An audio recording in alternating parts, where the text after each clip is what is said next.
juste quelques mots en introduction. Nous allons vous présenter donc le NFC. Alors vous allez voir le NFC ce que c'est. C'est pas la technologie que je vais vous présenter, c'est plutôt son usage et surtout pourquoi on développe cette technologie-là. Et en même temps, on va essayer de faire beaucoup de démonstrations pour vraiment vous montrer comment ça marche. C'est pas du factice, c'est du vrai. Donc il y aura peut-être quelques systèmes qui vont se bloquer ou pas. Donc vous avez à ma droite la présentation et on aura à gauche, c'est la recopie de mon portable que vous voyez au début. Et on l'utilisera pour vous montrer un peu ce qu'on peut en faire. Pour cela, nous sommes tous les deux. Donc il y a Stéphanie Lopez, responsable de l'événementiel, et puis moi-même Stéphane Penin. Nous sommes tous les deux de la délégation régionale de Lyon. Pour la personne qui me pose la question, est-ce que je suis de Mélan? Mais non. Et ma fonction, ça peut vous paraître bizarre, mais ma fonction, c'est responsable des relations avec les collectivités locales. Alors vous allez dire, mais qu'est-ce que vient faire les relations avec les collectivités locales dans le cadre du NFC? Eh bien, on va voir que ce type de projet, en été, démarre réellement, prend de l'expansion, que si c'est porté par des projets de la collectivité locale. Et on y reviendra dessus à la fin. Alors, pour rentrer tout de suite dans le sujet, NFC, c'est quoi?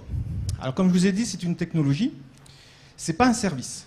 Donc, si vous me demandez quel est le business plan du NFC, je vous dirais, il n'y a pas un business plan, il n'y a pas un système économique. C'est une techno, et c'est une techno qui va faciliter toutes les relations qu'on a avec nos super machines super sophistiquées, qui sont les ordinateurs, les portables, les imprimantes, les scanners, et tout ce qu'on peut imaginer, les live radio, enfin, un peu le monde du numérique. Ça va être une techno qui va nous simplifier cette vie. Il n'y a que ça à retenir, je dirais, au niveau du NFC. Donc ça veut dire que ce n'est pas un business plan, ce n'est pas un service, c'est un ensemble de services. Et pour chaque service, eh bien, nous aurons bien sûr des modèles économiques, des qui sont rodés, d'autres qu'on est en train de découvrir, en sachant que c'est quand même une technologie qui est relativement ancienne, mais qui en termes d'usage est toute nouvelle. Alors pourquoi relativement ancienne? Eh bien, c'est parce que ça s'appuie sur une technique de radiofréquence, voilà, le RFID. Bon, c'est quoi le RFID? Je vais vous donner tout de suite un exemple qu'on connaît depuis très très longtemps, c'est les antivols dans les magasins. Quand vous avez les petites puces, là, les petites pastilles, on va dire, qui sont sur votre vêtement, que vous sortez avec cette pastille, le système se met en alarme, eh bien c'est exactement la même technologie. Sauf que dans notre monde à nous, dans le monde des télécommunications, on va avoir de la technologie sans contact de très courte portée. En réalité, quand on dit sans contact, c'est qu'on va utiliser son téléphone et on va le poser sur un tag NFC, c'est-à-dire sur une étiquette NFC. Voilà. Donc, ancienne technologie, nouveaux usages. On essaie de se synchroniser. Alors, il y a 3 domaines dans le NFC. Je vais vous faire un tout petit peu technique et après, on va arrêter. Il y a le premier cas, vous allez vous servir de votre téléphone comme un lecteur de carte. Vous allez utiliser votre téléphone, vous allez le positionner sur un tag NFC. Ce qui me fait penser que j'avais des tags NFC à vous faire passer. Je ne sais plus où ils sont. On va vous les récupérer, on va vous montrer. Ça, c'est un premier usage. Tout de suite, vous allez me poser la question, ou si vous n'allez pas me la poser, ça va venir à la fin, c'est est-ce qu'il faut avoir de la batterie dans son téléphone? Est-ce qu'il faut qu'il soit allumé? Eh bien, dans ce cas-là, oui. Il faut que le téléphone soit allumé, il faut que vous ayez de l'énergie dans votre téléphone, et il faut qu'il soit activé. La deuxième grande famille d'usages, et c'est ceux-là qui sont intéressants, c'est l'inverse. C'est-à-dire, au lieu d'avoir le téléphone comme étant un lecteur, le téléphone va être un tag, une étiquette, ce qu'on vous fait passer là. Ça va être une étiquette et vous allez avoir une borne qui va jouer le rôle de lecteur. Vous voyez un peu la différence. Ça veut dire que lorsque vous allez approcher votre téléphone de cette borne, on sait que ça sera le téléphone de M. Penin, par exemple. Que tout à l'heure, eh bien, on allait approcher d'un tag qui était plutôt un tag d'un commerçant, par exemple. Là, par contre, nous n'avons pas besoin que le téléphone soit allumé, nous n'avons pas besoin que le téléphone soit chargé, et on n'a pas besoin qu'il soit forcément déverrouillé. On va plutôt l'utiliser, on verra dans les usages, pour faire du paiement, ou pour faire de la billettique, ou pour faire de l'entrée dans les bâtiments. Le dernier cas, c'est un sujet qui est hors périmètre d'Orange, donc j'en parlerai très très peu, sinon que de permettre de faire communiquer des objets entre eux. Alors je vous ai parlé de tout à l'heure de la simplification de la vie et de tous ces objets connectés. On est à la veille, on va dire, de cet aspect-là. Eh bien, tout ça va passer par forcément la fameuse box. Alors chez Orange, c'est la Livebox. Chez les autres opérateurs, ça sera d'autres box, mais il y a toujours une box. Et puis pour que cet objet puisse communiquer avec le monde d'Internet, il faudra que ça passe par cette box, quand on est chez soi, ou par le téléphone, mais c'est qui revient au même. Ça veut dire qu'il va falloir relier les deux appareils. Et vous savez comment on fait actuellement, c'est une prise de tête. Classiquement, vous prenez par exemple votre imprimante et vous allez lui rentrer le fameux code de la Livebox, ce qu'on appelle le code web. Après 13 caractères, tout le monde a fait ça. Déjà, il faut sortir la Livebox. Il y a tous les câbles qui viennent, qui se débranchent. Après, il faut la remettre. Il faut taper ce code qui est écrit en tout petit.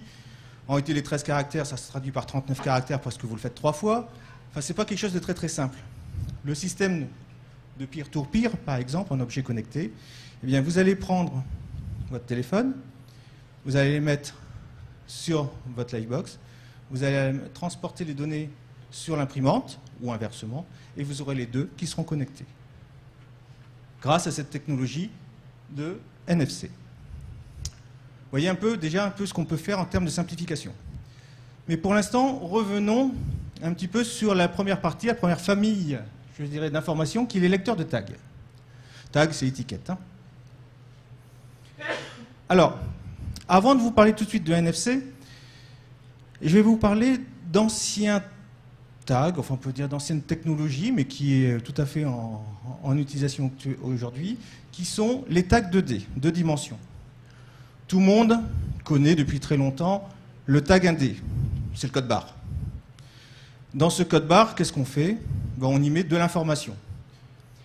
Mais pas beaucoup d'informations parce qu'on n'a pas beaucoup de place pour coder dans ce code barre. Et l'information, elle est traduite avec des traits de plus ou moins grande épaisseur. Qu'est-ce qu'on a eu comme idée? Tout simplement pour mettre plus d'informations, c'est d'utiliser 2 codes barres. Mais cette fois-ci, on va les mettre dans les deux sens et ça nous fait des petits carrés. D'accord? Et plus on va avoir d'informations, et plus on va avoir des petits carrés. Je vous fais cette présentation-là du code 2D, parce qu'on va voir qu'avec le code NFC, on a un petit peu la même chose au début, mais par contre, le système de fonctionnement est totalement différent et beaucoup plus évolutif. Alors, ce que je vous ai dit, vous n'êtes pas obligé de me croire. Donc, ce que je vais faire, ce que Stéphanie va vous faire, c'est vous montrer comment on met de l'information dans un code comme celui-ci. Alors, pour cela, il y a des applications, il y a des sites Internet. Nous, on a pris un site Internet qui permet, je dirais, de faire ce codage. Je ne fais pas de publicité pour ce site, hein, il y en a tout plein en ligne. Alors, qu'est-ce qu'on peut y mettre dans ce code 2D, dans ce QR code, hein, ce qu'on appelle un QR code ou un flash code. Le flash code étant le nom propriétaire des opérateurs, le QR code étant la même solution mais en open source. Eh bien, on peut y mettre du texte, on peut mettre une adresse mail, on peut mettre un numéro de téléphone, on peut mettre un SMS, on peut mettre, vous voyez un peu les onglets, toutes ces informations-là. Là, Stéphanie va dire, dans mon tag, pour vous faire une démonstration, eh bien, je vais marquer « Bienvenue à la journée des actionnaires ». C'est tout, ça doit se voir. On est limité à 255 caractères. Hein. Donc, il vous indique en bas qu'il n'y a plus que 41 caractères possibles. Là, on va générer le code, et vous avez automatiquement ce code. Si on rentrait du caractère supplémentaire, ce que Stéphanie va faire aussi, c'est-à-dire au lieu de mettre « Bienvenue à la journée des actionnaires », elle va rajouter, je ne sais pas quoi, mais du caractère n'importe quoi, à la limite. Ah, attends, ça rentre pas là. Hein. Ça rentre plus. Si, j'ai encore 42 caractères. Oui, mais là, ça rentre pas pour l'instant. Ça s'affiche pas. Ah oui, pardon, excuse-moi. Voilà, mais n'importe quoi, mais des lettres au hasard, ça n'a pas une grande importance. Ce qui nous intéresse, là, ça va être un peu difficile à voir, mais c'est pas grave. On va régénérer le caractère. Vous allez avoir des carrés beaucoup plus petits et beaucoup plus d'informations. Là, la démonstration n'est pas évidente. Tu peux refaire en effaçant rien qu'en laissant le mot bienvenue, par exemple.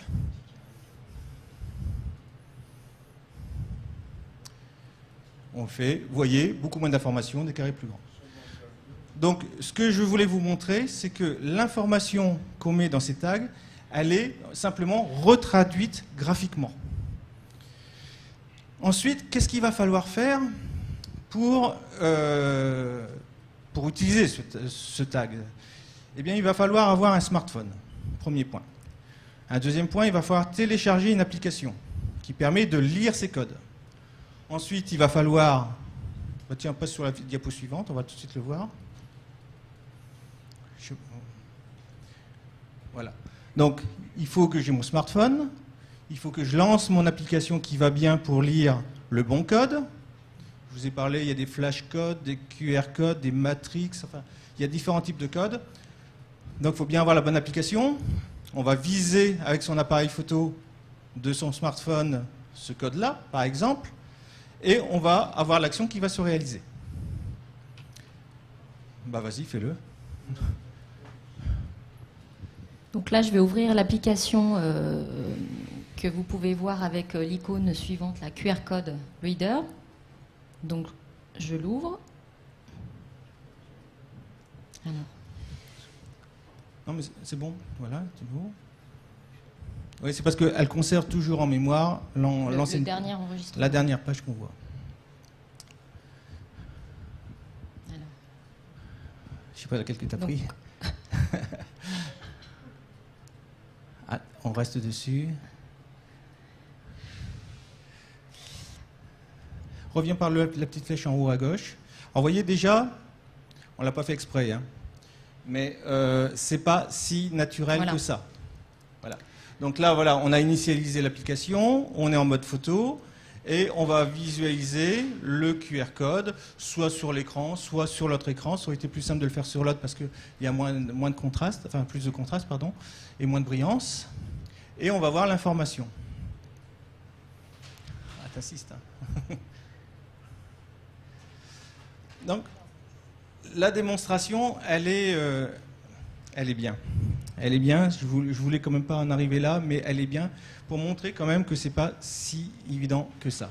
Donc ça demande quoi? Ça demande d'être dans des bonnes conditions, d'avoir de la bonne visibilité, du bon contraste, d'être bien positionné et de savoir surtout bien viser. N'est-ce pas, Stéphanie? Bon. Tu l'as fait ou...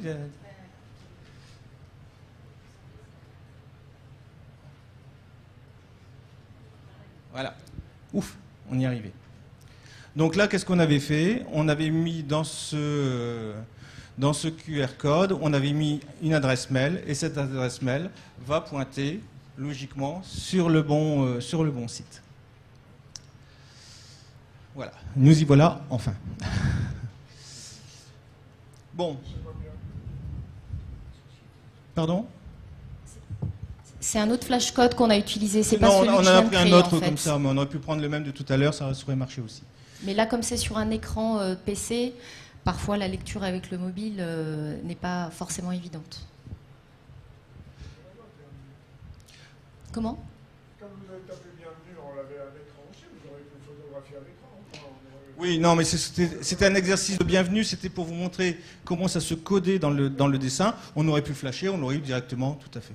Oui, tout à fait. Tout J'aurais à fait. pu flasher ce que Oui, j'avais à l'écran. Oui, c'est parce qu'on a quitté l'écran pour passer à cet écran-là. C'est parce qu'on est revenu à la Tout à fait. présentation. Voilà. Je suis tout à fait d'accord avec vous.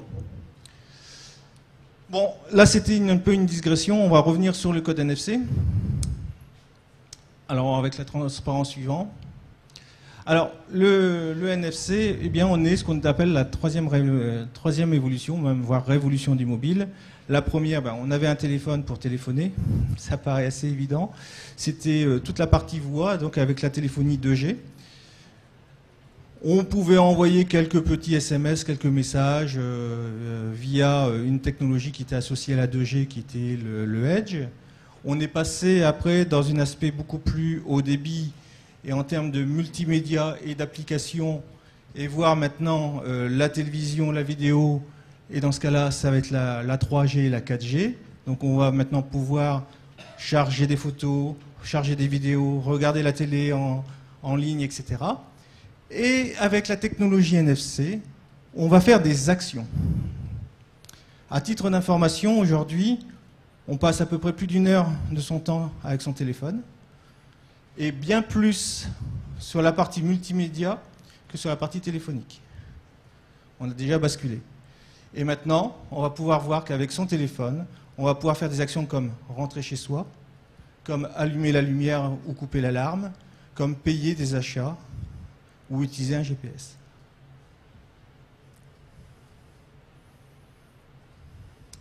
Alors, je vous ai regroupé ces usages en 5 parties.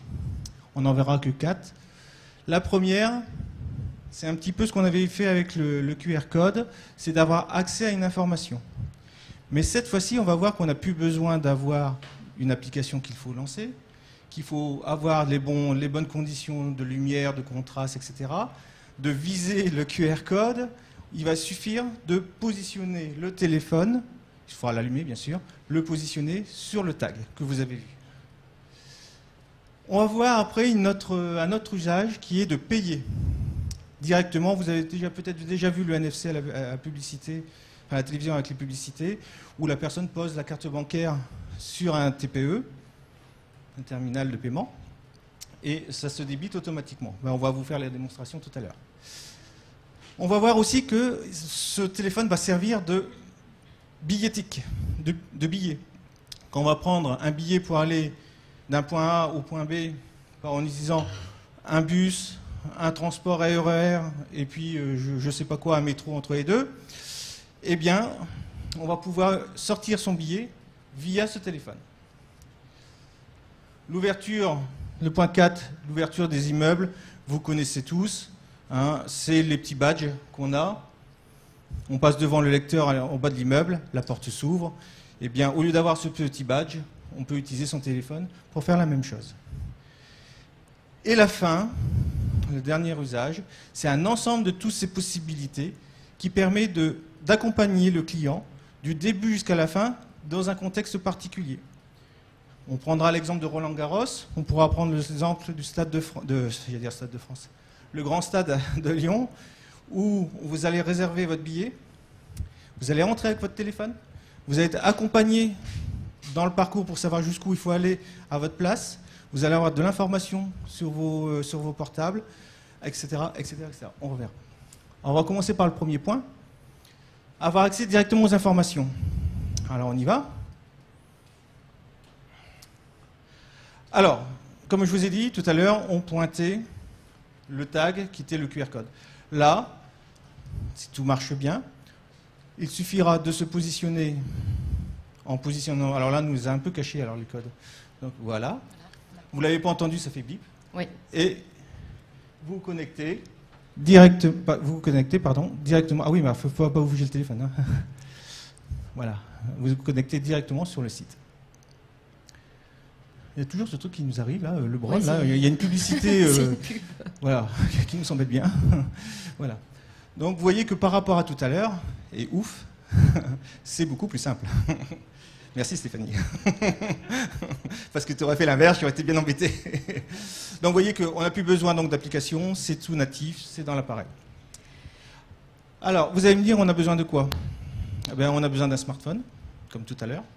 On a besoin de l'application qui est intégrée dans le smartphone. Donc là, il n'y a pas à télécharger quelque chose, c'est fait d'office. Donc vous avez des appareils qui sont compatibles, d'autres qui n'y sont pas. On verra tout à l'heure la liste des appareils. Il vous faut une carte SIM qui soit compatible NFC. Elle est gratuite chez Orange, donc il n'y a pas de souci pour ce côté-là. Et puis c'est tout. Voilà. Et puis bien sûr un tag pour que ça marche. Bon, on pourrait vous faire différents exemples, mais bon, là, ça n'a pas un intérêt. On a vu avec l'exemple du QR code qu'on pouvait mettre de l'information. Ben, cette fois-ci, cette information, elle n'est pas dans le tag, parce que si vous avez regardé le tag, comment il était fait, c'est une simple spirale. L'information est stockée dans le cloud. Et on va pointer dans le tiroir où il y a l'information pour aller chercher l'information grâce à ce code NFC et au système.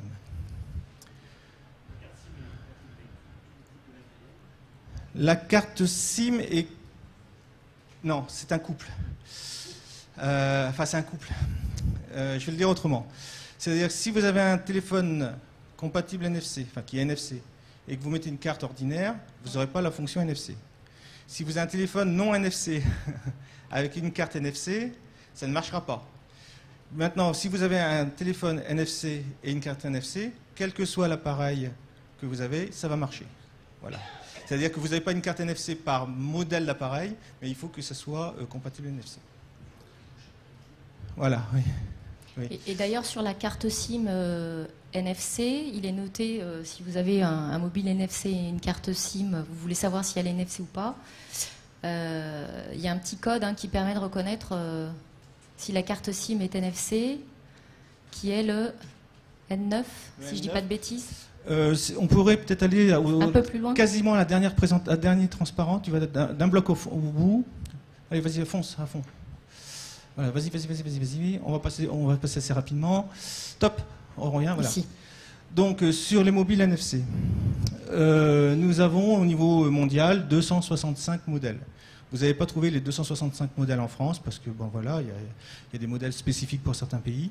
Par contre, Orange dispose d'une gamme aujourd'hui de 33 appareils. Ça vous donne une idée. Et ce que disait Stéphanie, c'est que la carte NFC, bon, soit vous l'avez comme ça avec le petit symbole NFC, comme vous voyez, ou alors sur la carte SIM, proprement dit, vous avez le logo, je n'ai pas le dire le logo, mais enfin, le code NFC. Et il y a des différents niveaux de NFC.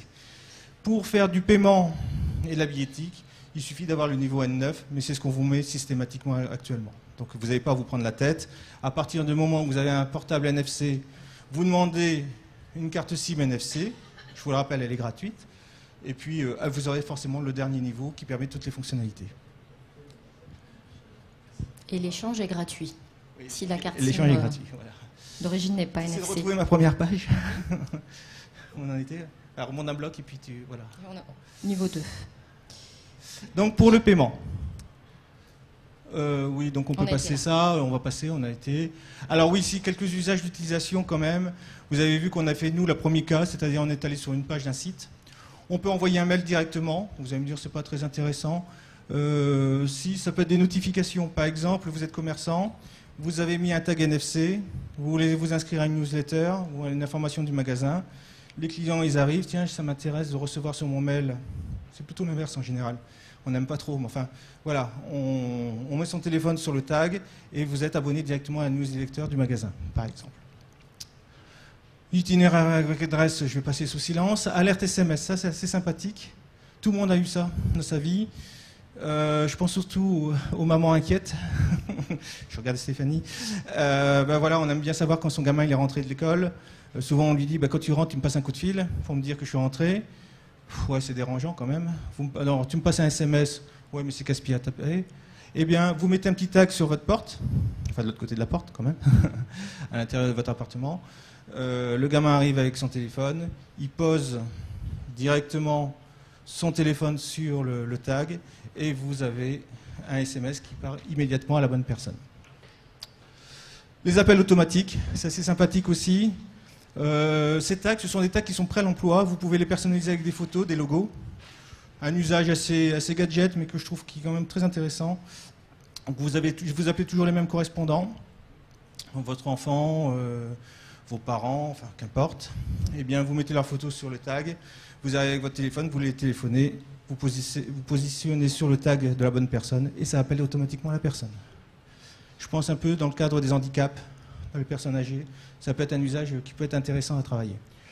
Et puis il y a plein d'autres choses, mais bon, on va passer à la suite. Alors les tags vierges, c'est que là, ce sont des tags qui sont pré-formatés. Vous avez juste à mettre l'information. Mais si vous voulez avoir plusieurs actions, moi j'ai par exemple une action qui est, j'ai un tag dans la voiture, j'en ai collé un. Et quand je pars du bureau, je prends mon téléphone, je le mets sur ce tag. Qu'est-ce qu'il va me faire? Il va me passer mon téléphone en profil voiture, il va m'allumer mon GPS, et puis en même temps, il va mettre plein de luminosité, plein son, parce qu'on n'entend pas toujours très bien, et il va envoyer un petit SMS à ma femme pour dire « je pars du bureau ». Voilà, je fais une suite d'informations. Ça marche dans ce sens-là aussi. Hein. C'est pour les enfants et les épouses. Alors, l'appareillage, c'est une application. J'ai utilisé une petite application pour le faire. Moi, j'utilise l'application Trigger. Bon, il y en a plein d'autres. Et puis, au moment où vous avez fini de faire toutes ces actions-là, vous positionnez votre téléphone sur un tag vierge et il se programme automatiquement. Un tag et une signature unique. Tout à fait.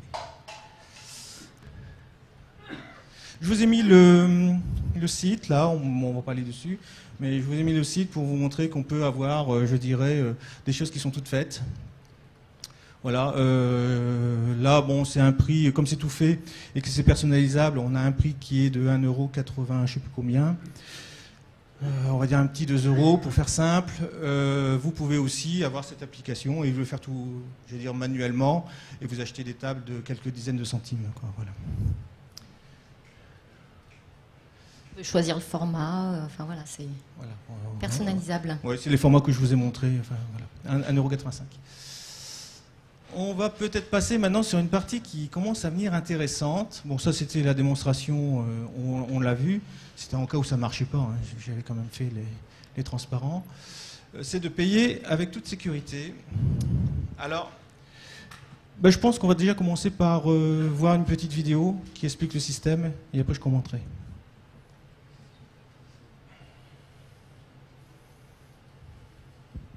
Alors attention au son parce que je pense qu'on va avoir des mauvaises surprises. Donc pour ceux qui sont intéressés, vous allez sur le site Orange Cash et vous trouverez automatiquement ce site-là.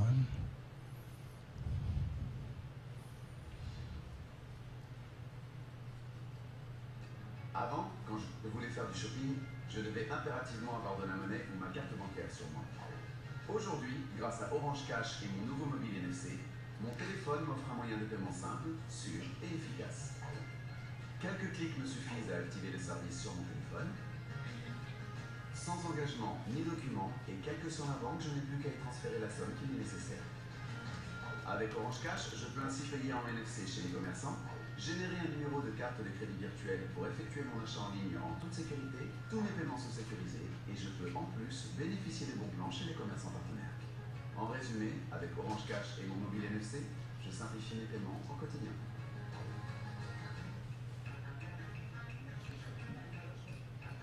Alors on va faire une démonstration et en même temps que faire une démonstration, parce que là c'est sur un TPE que donc tout le monde ne pourra pas voir, on a une petite vidéo qui suit juste derrière sur la présentation qui permet de montrer comment on fait pratiquement. En sachant qu'il n'y a pas grand chose à montrer parce que le NFC c'est toujours ultra simple. Il suffit de poser, je dirais, son téléphone sur le lecteur et tout le reste se suit.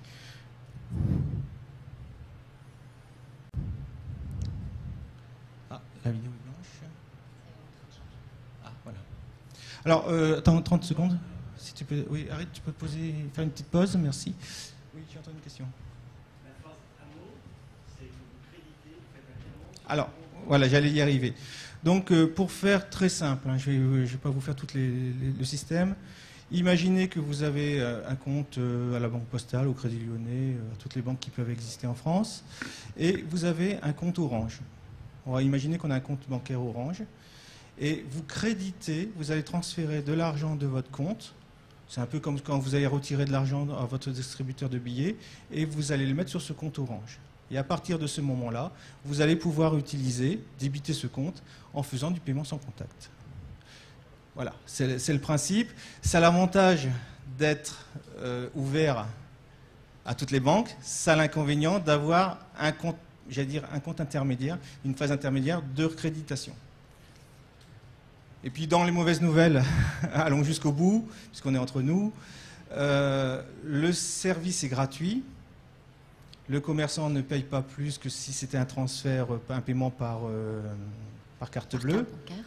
Mais il y a quand même un business model là-dedans. On ne fait pas ça gratuitement, heureusement, je dirais. Eh bien, c'est au moment du rechargement de votre compte que vous avez, alors, je ne sais jamais, 79 centimes, c'est ça ? 80 centimes. 80 centimes, enfin 79, 80 centimes, à chaque rechargement. Alors, cette recharge, vous pouvez recharger 10 €, 100 €, 500 € maximum, on est arrivé. Mais à chaque fois, vous avez une prise de commission de 79 centimes. Voilà où se trouve le modèle économique aujourd'hui sur le paiement.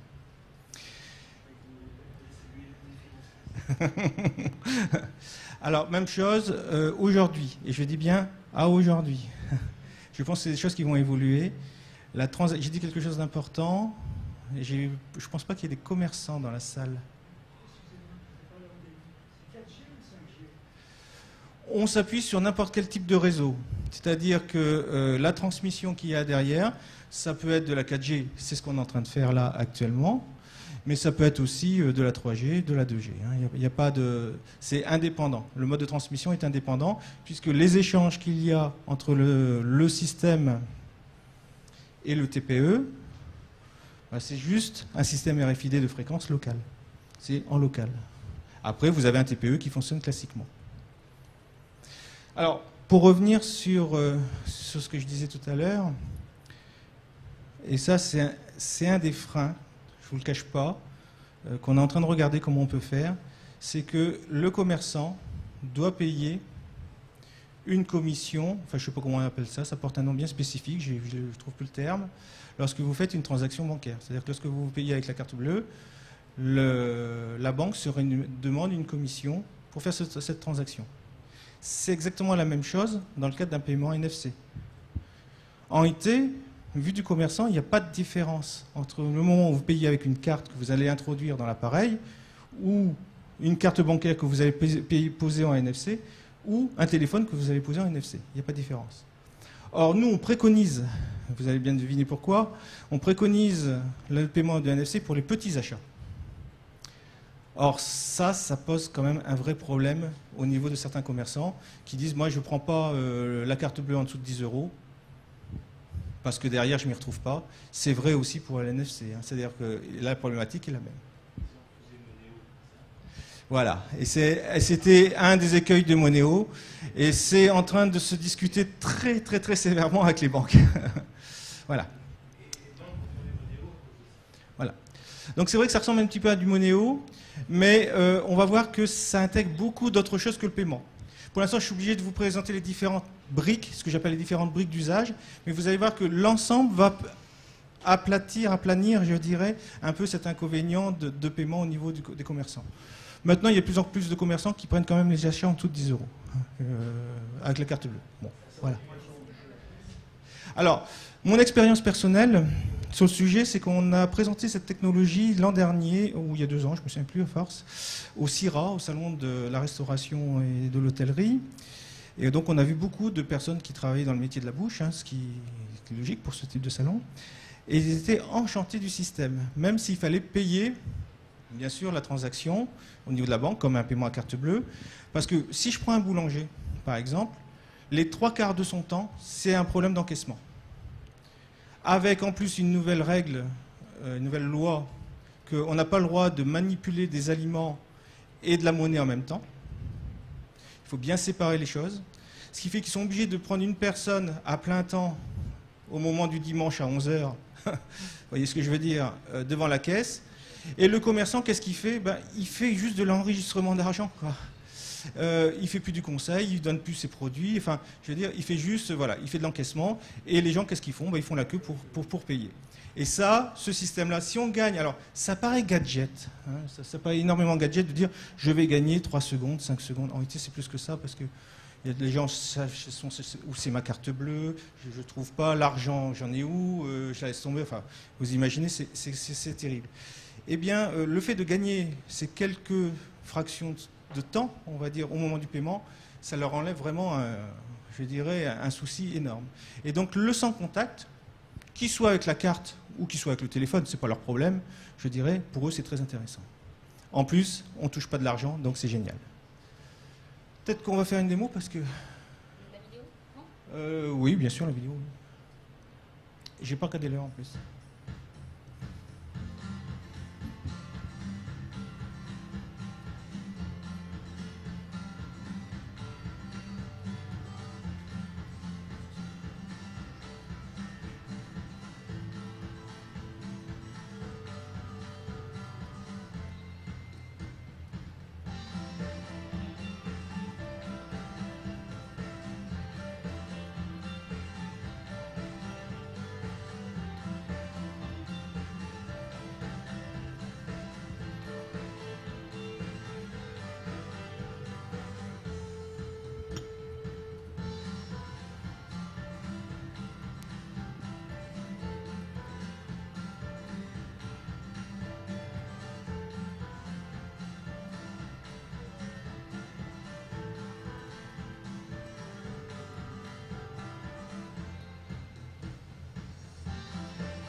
peux l'arrêter là parce qu'on...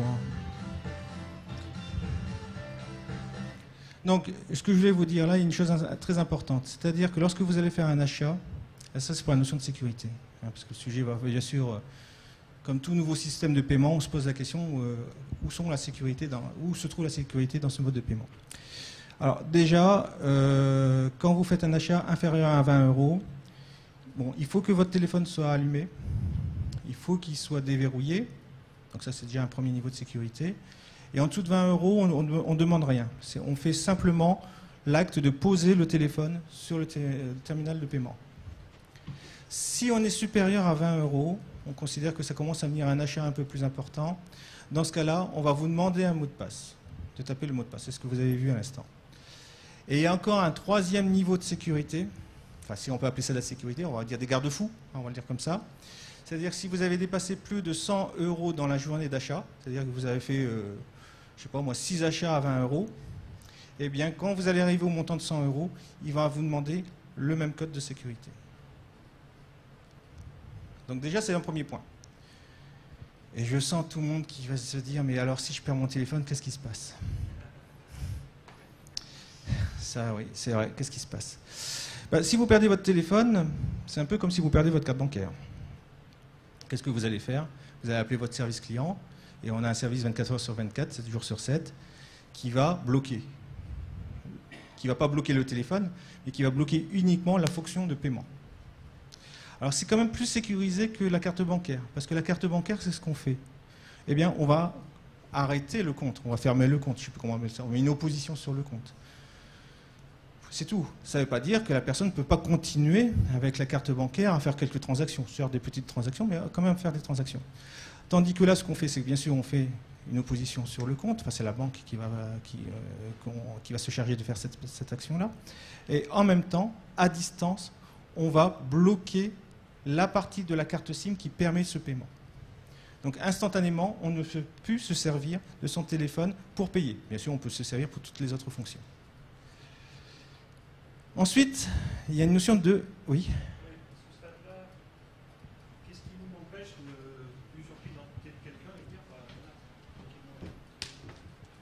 Comment vous voulez prendre l'identité de quelqu'un?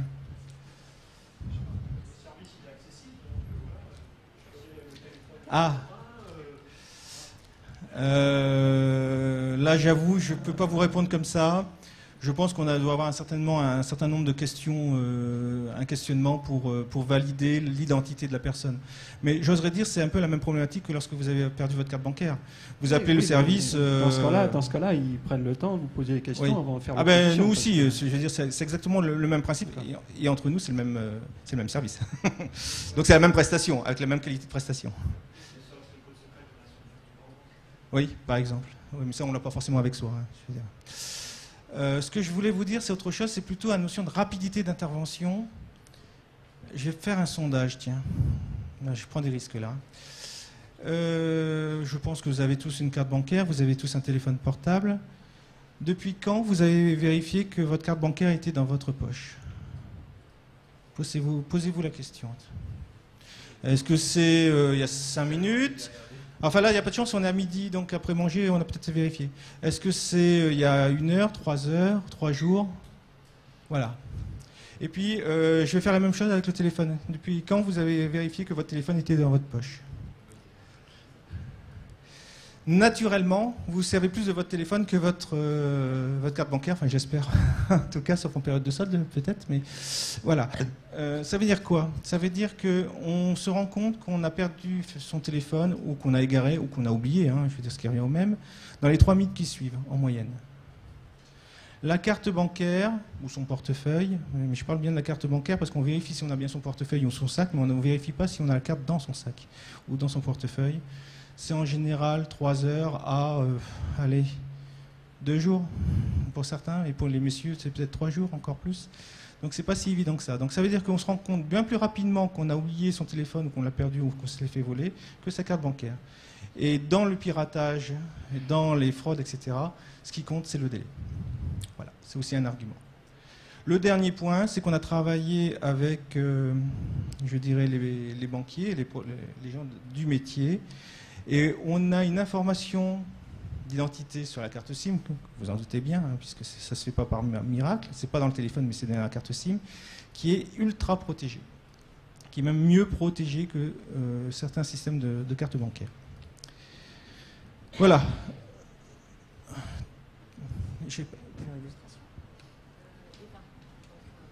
Faut qu'on accélère ? Faut qu'on avance ? Bon, alors, après, si nous avons un peu de temps, on vous montrera la démonstration. Vous avez vu la vidéo, il n'y a rien d'extraordinaire, c'est un TPE qui est traditionnel. Vous posez, ça fait bip, et puis vous avez le ticket qui sort. Je vous montrerai, mais voilà.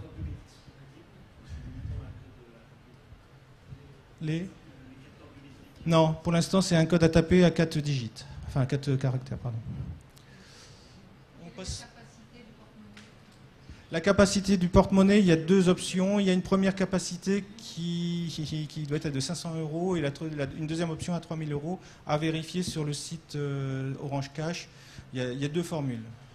Minimum 500 €. Non, maximum. Non, le minimum, je pense qu'il doit avoir un minimum, mais on va dire c'est 10 €. Enfin, il n'y a pas un montant bien défini. Le minimum, je dirais, c'est un petit peu ce que vous êtes prêt à payer de commission lorsque vous allez verser, accréditer votre compte. Si vous dites 80 centimes, enfin c'est 79 centimes pour, je ne vais pas mettre 1 €, parce que ça me fait grosso modo 100% de commission. Donc 10 €, 50 €, ça paraît des montants traditionnels, on va dire.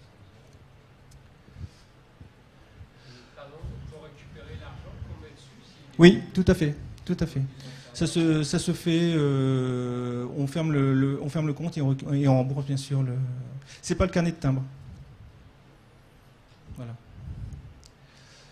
Je vais passer très vite sur ces transparents-là. Je voudrais quand même vous dire deux mots. On a parlé d'Orange Cash parce qu'il y a des choses qui peuvent se confondre dans l'esprit et dans ce qu'on a pu lire dans la presse. Je vous parle d'Orange Cash, donc un mode de paiement, vous avez bien compris, sans contact, sur des TPE en France, en Europe. Vous avez peut-être entendu parler de Orange Money.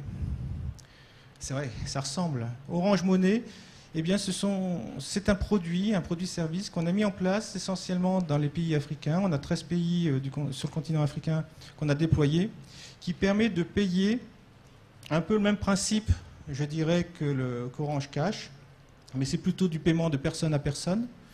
Je dois vous payer 10 €, plutôt que de sortir dans ma poche un billet de 10 € et de vous le donner. Je envoie un SMS sur le téléphone de la personne à qui je veux payer. C'est un paiement par SMS.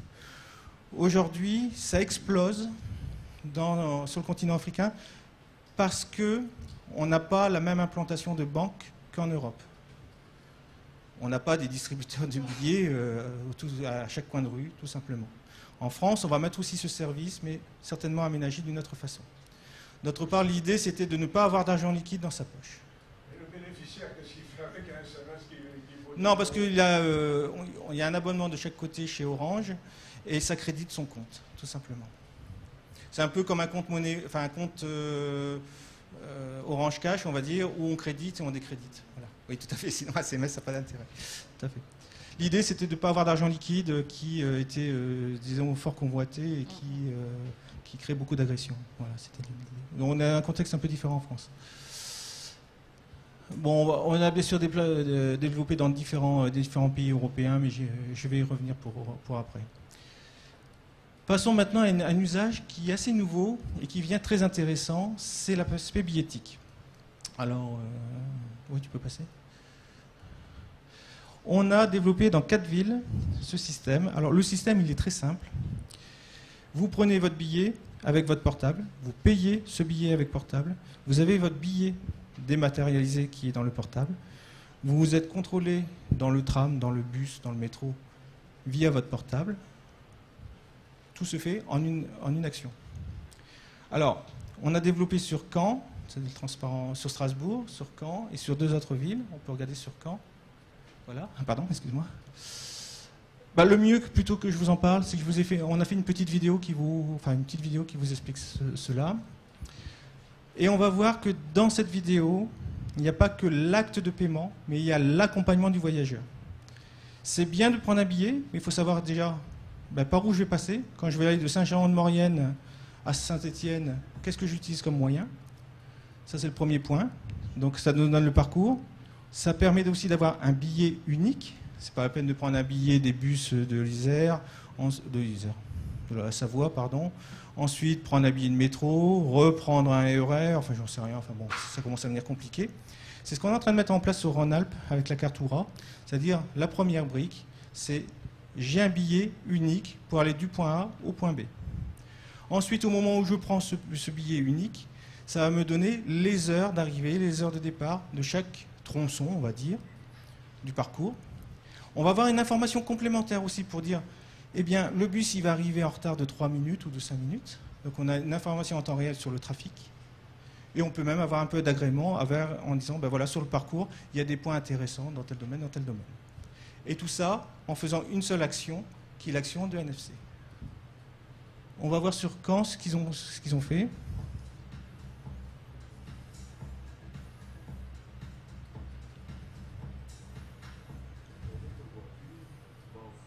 Ah, il faut que tu pousses le son.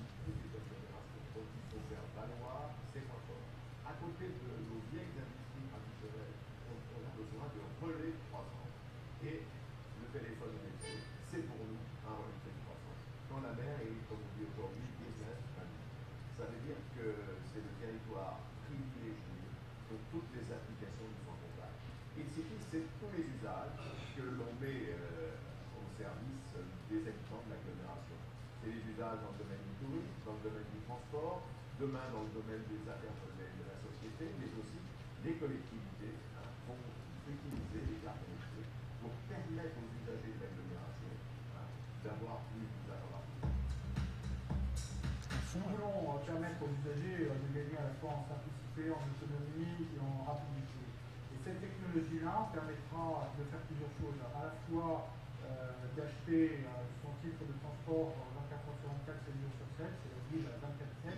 Ça permettra également de valider son titre de transport avec son téléphone mobile en complément des autres formes de billettique et de tickets qui subsistent. Et puis ça permettra également aux usagers de savoir où ils en sont dans l'utilisation de leur titre, de leur adresse.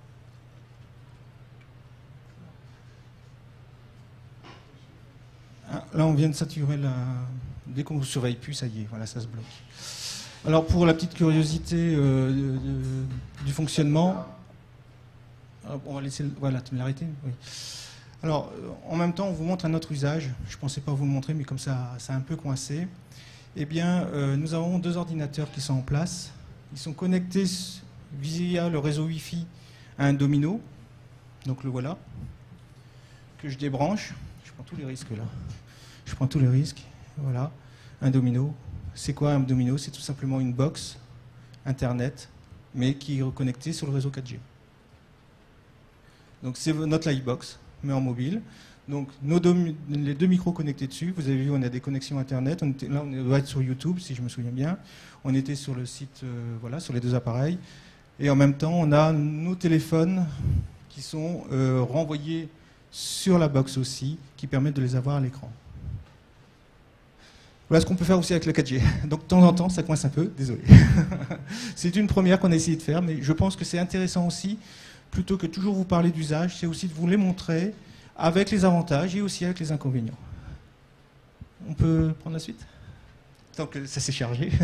Ah, mais la vidéo, tu veux la vidéo? Oui, je ne sais pas si vous l'entendez très bien. On pourra peut-être la voir après. Ouais, d'accord. Je vais voir pour le son. D'accord, pour le son, on va regarder ça. Donc et c'est là où je reviens sur la notion du NFC et du paiement sans contact. J'aurais tendance à dire, le paiement sans contact, c'est pas une fin en soi.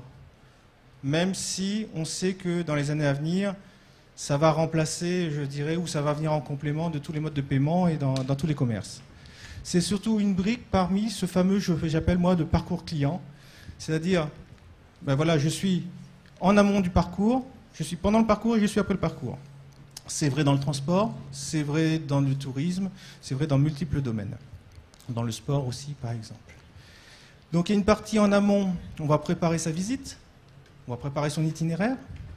Ensuite, il y a un moment, ben, il va bien falloir acheter le billet.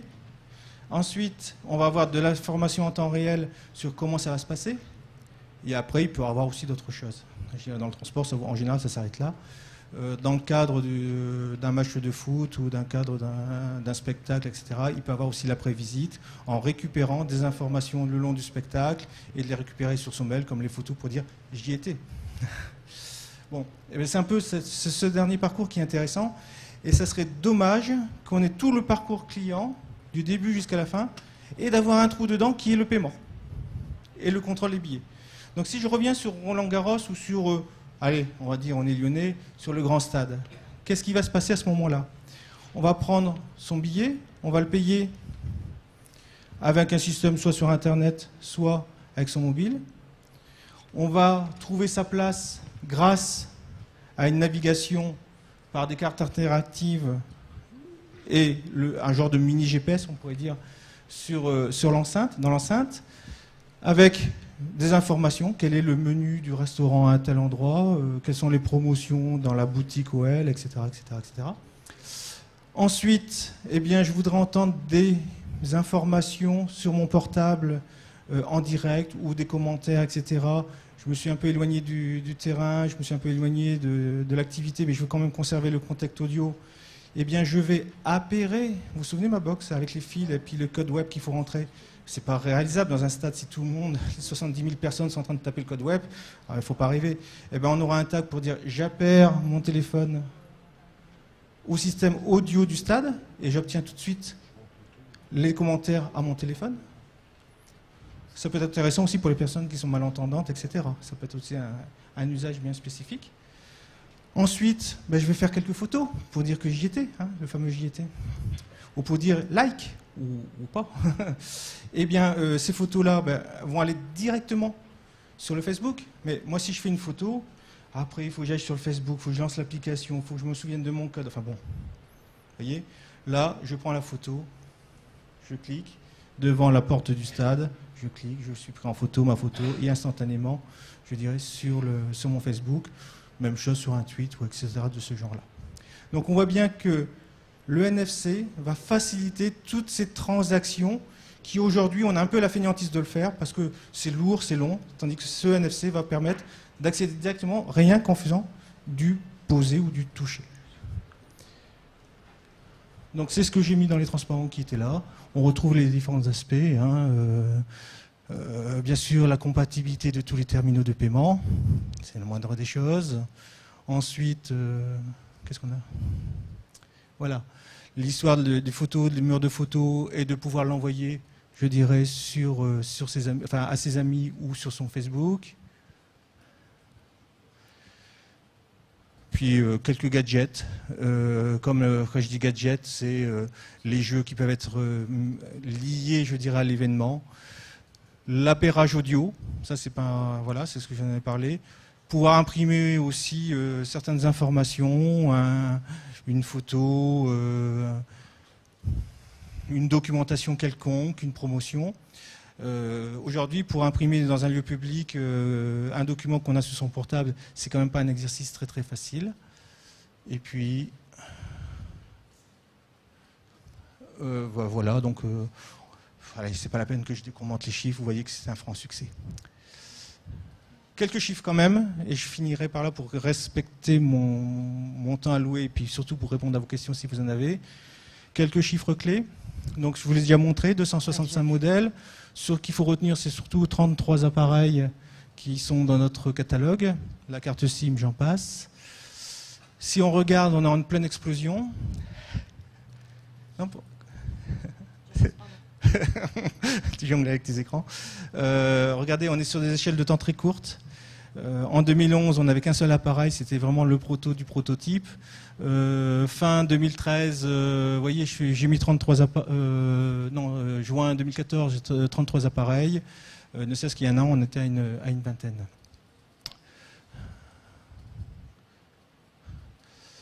À retenir, nous ne sommes pas seuls dans le monde du NFC. Je vous ai parlé des banques.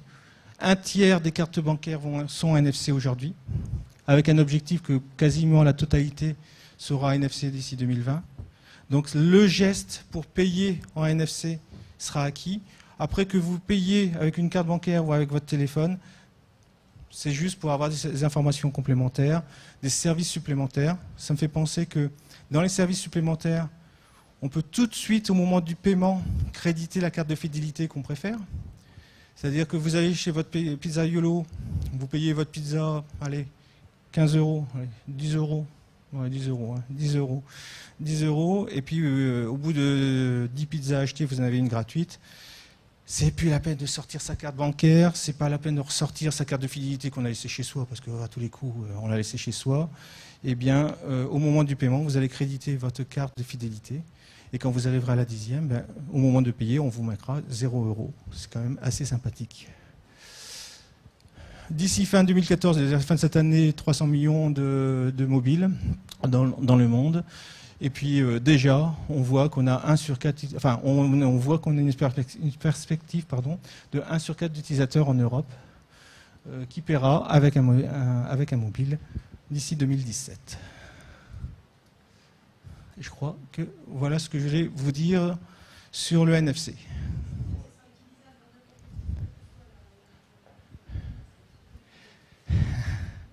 Alors aujourd'hui, c'est utilisable que dans l'euro. Ensuite, que vous avez vu que c'était une association, un partenariat qui a été fait avec Visa. C'est pas un hasard. C'est-à-dire que oui, même à l'étranger, en dehors de l'Europe, on pourra l'utiliser, on peut l'utiliser.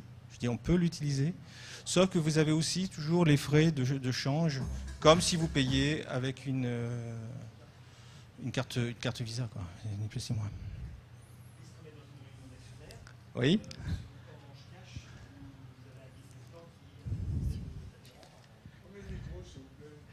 Alors le nombre d'adhérents, ça c'est la question que je ne voulais pas qu'on me pose. Je ne connais pas le chiffre et j'oserais dire aujourd'hui, il n'est pas significatif parce que vous avez vu qu'avec Orange Cash, donc on l'a développé en France, on est sur deux villes qui est Strasbourg et Caen. Donc on est vraiment en montée de puissance. Orange Cash, oui. Vous voulez parler peut-être d'Orange Money ou laquelle des deux?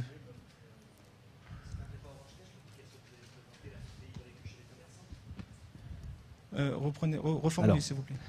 Ma question était, vous nous avez présenté effectivement la possibilité de créditer un compte Orange. Oui. C'est ça Orange Cash? Oui, c'est ça, oui, tout à fait. Oui, tout à fait. Tout ce que je viens de parler, c'est Orange Cash. Donc aujourd'hui, vous êtes en train de nous dire que Orange Cash, il est réservé aux habitants de Deville ou est-ce que c'est aujourd'hui national? Donc ça, c'était une deuxième question. Mais la première question originale, puisque monsieur ne l'a pas entendu, c'est dans votre business plan, puisqu'on est quand même dans une réunion d'actionnaires, vous escomptez combien d'adhérents à la formule? Voilà. D'accord.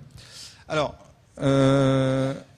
c'est très bien de m'avoir posé cette question parce que j'ai complètement oublié de vous l'aborder. C'est vrai qu'Orange Cash, aujourd'hui, il est disponible partout en France. Hein. Vous voyez bien que ce n'est pas un problème de déploiement de technologie, c'est essentiellement lié au portable, à sa carte SIM, et après à l'applicatif, certes, mais il n'y a pas un déploiement technique à faire derrière. Donc, logiquement, c'est utilisable partout, et ça l'est. Sauf qu'on voit quand même que c'est un nouveau mode de paiement, c'est une nouvelle manière de vivre avec son téléphone. Ça pose aussi beaucoup de questions en termes de retraite de sécurité, etc. Et on préfère aborder le sujet par plaque géographique. C'est-à-dire que pour que le NFC fonctionne, et c'est d'où le titre et mon introduction que j'avais faite, il faut qu'il y ait un vrai projet porteur, un projet de tourisme, un projet de transport urbain, où vraiment on voit l'intérêt pour le client, cette fois-ci, l'intérêt d'utiliser cette méthode-là.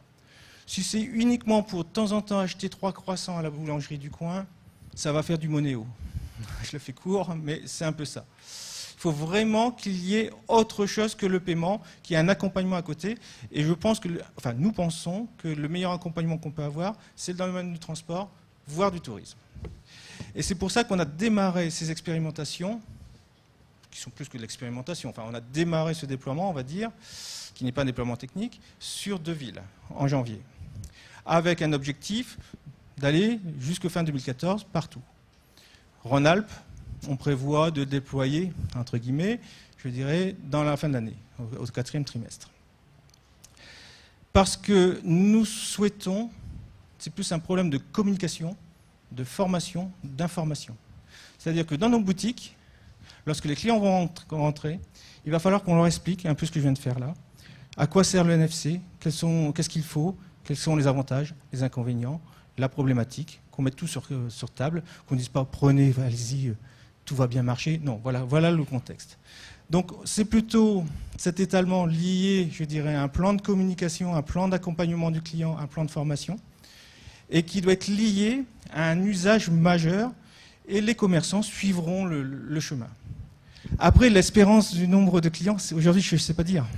Vous avez vu que le business model, il est très simple pour nous. C'est 79 centimes à chaque téléchargement. Voilà. Enfin, téléchargement, vous m'avez compris. Accréditation du compte. Oui, j'ai répondu en même temps. Vous avez d'autres questions? Ah, pardon. J'y prends en premier.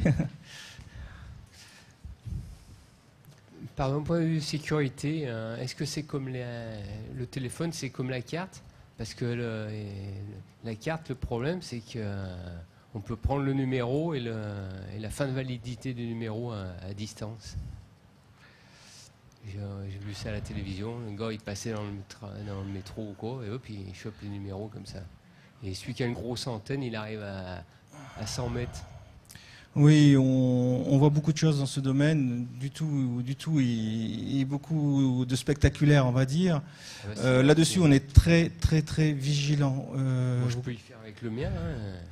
Vous pouvez essayer de le faire sur ma transaction qui est là, on verra si vous y arrivez. Non, mais je chope les cartes. Oui, on les voit, mais on n'arrive pas à avoir l'information qui est codée et qui est extrêmement verrouillée, qui se trouve dans la carte SIM, dans des tiroirs bien spécifiques de la carte SIM. La carte SIM, c'est presque s'il faudrait imaginer qu'on ait deux cartes. Une carte pour la téléphonie, où vous avez votre carnet d'adresses et vous avez des tas d'informations. Et puis l'autre partie, qui est la partie paiement bancaire, qui est hyper verrouillée, qui est bien plus verrouillée qu'une carte traditionnelle, je dirais. Donc c'est plus sécurité avec le téléphone qu'avec la carte. Alors. Totalement. Parce que la carte, le gars, il sort le numéro complet et la fin de validité. Hein. Tout à fait.